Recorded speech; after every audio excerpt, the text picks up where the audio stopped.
Think about the last time you hit a wall. Not a small inconvenience, a real wall. The kind that stops most people cold. The kind that turns talent into irrelevance. Most people, when they hit that wall, start looking for a door. They scan for the easier path, the compromise, the version of the goal that does not hurt quite as much. But a very small number of people do something different. They do not look for the door. They become the wrecking ball. This is the divide Tim Grover spent decades studying.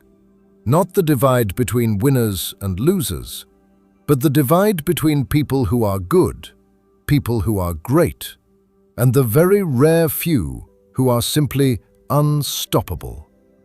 Grover trained Michael Jordan. He trained Kobe Bryant.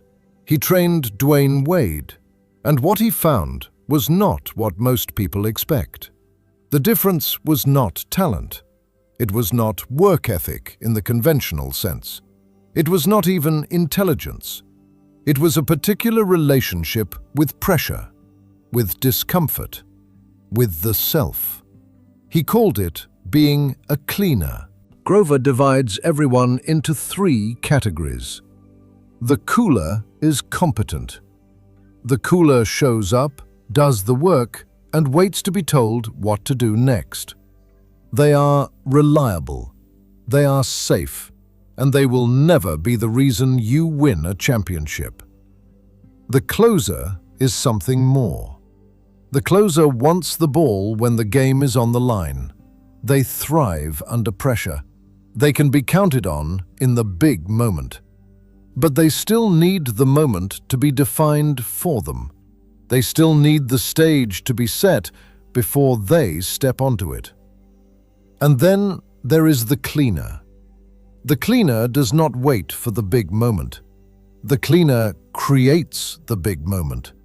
The cleaner does not need permission to take over. The cleaner does not need applause to keep going. The cleaner defines the terms, sets the standard, and then holds everyone, including themselves, to it. This is not a job title. It is not a personality type on a corporate assessment. It is a psychological state, a decision, a refusal to let circumstances dictate outcomes. Here is where Grover says something that makes most people uncomfortable. The cleaners he has known are not warm, balanced, well-rounded human beings. They are not trying to be. They carry something inside them that Grover calls the dark side, a raw, unfiltered drive. A part of the self that does not apologize, does not explain itself, does not ask whether it is being polite. Most people spend enormous energy suppressing that part.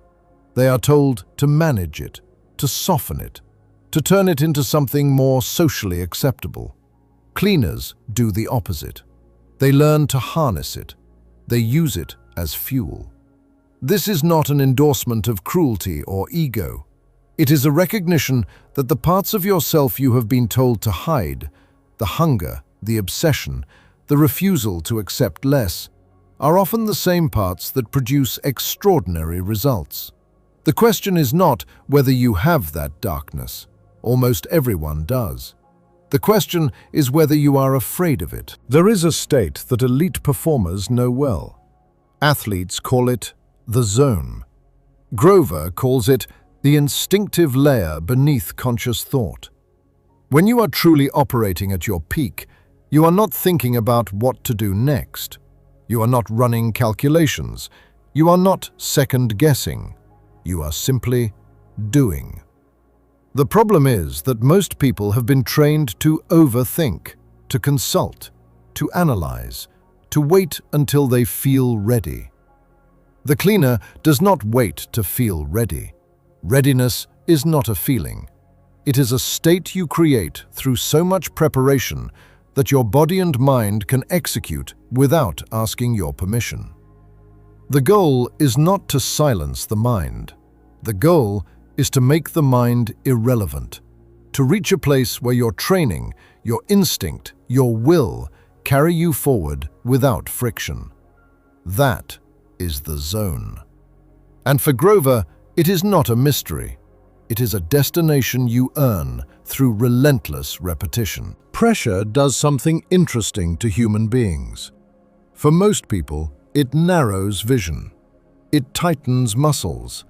It produces the specific kind of paralysis that turns capable people into their worst version of themselves at exactly the wrong moment.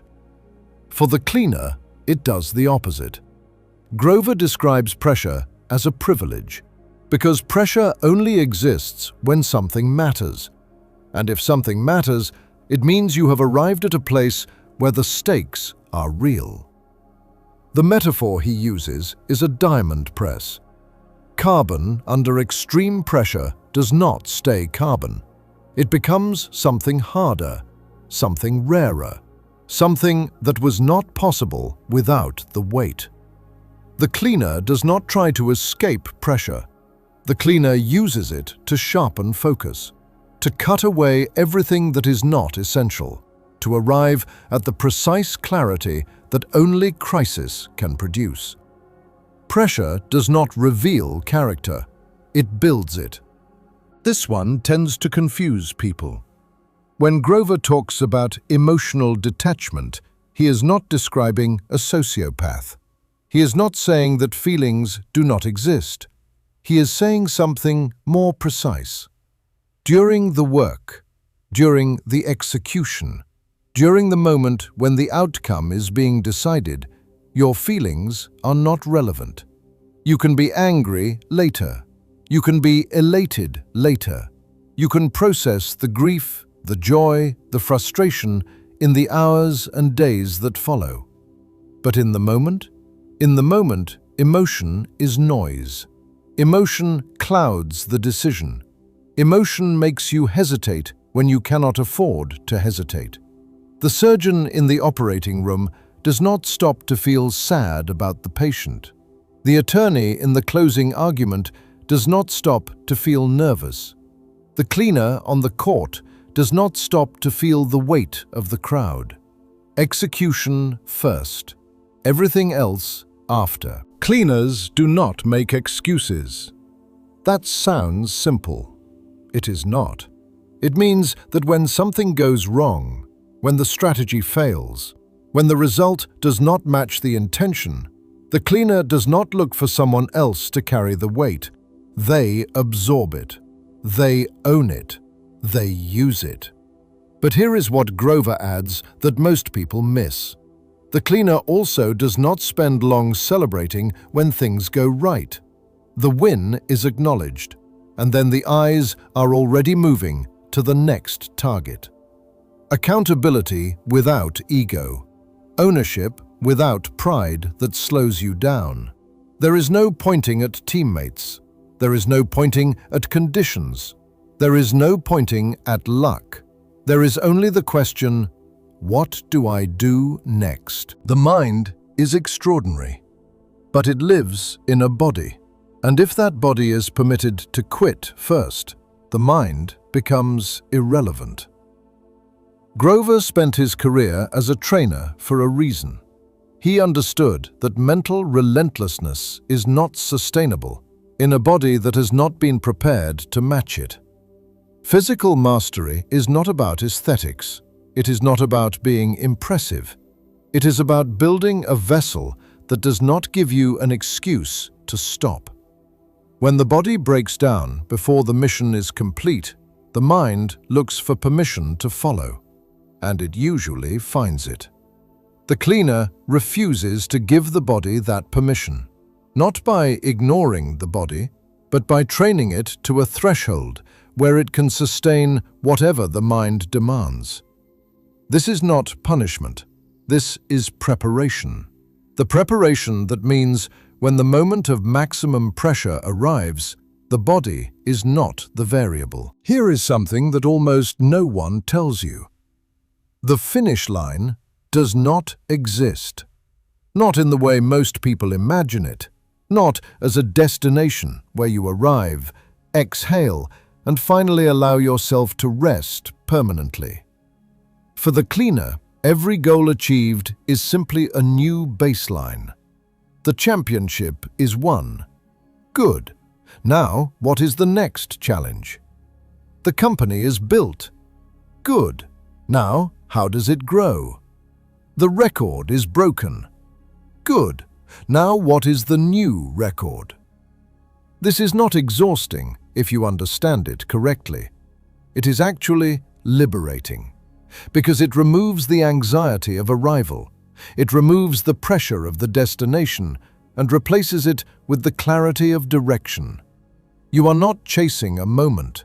You are building a standard that keeps rising, not because the world demands it, but because you do. Grover is not writing for everyone. He says so plainly. Most people do not want what he is describing. Most people want to win, but they want to win on their terms, with reasonable hours and manageable discomfort, and enough left over to feel balanced. And that is completely legitimate. It is a reasonable life. But if you have ever sat with the feeling that you are capable of something more, something you have not yet touched, something that has no ceiling you can currently see, then Grover's framework is not self-help. It is a mirror. The cleaner is not born. The cleaner is forged through deliberate confrontation with discomfort, through the disciplined refusal to make excuses, through the daily choice to hold the instinct, the dark side, the drive, not as something to be ashamed of, but as the most honest version of who you are. Talent is common. Effort is common. The willingness to keep going when every reasonable person would stop, without applause, without permission, without a guaranteed outcome. Being relentless is not a celebratory state. It is a demanding, often lonely commitment to excellence. That is rare. It is about finding what you are willing to sacrifice to reach the top, and then doing it again tomorrow. The only question worth asking is, when the wall appears, do you look for the door, or do you become the wrecking ball?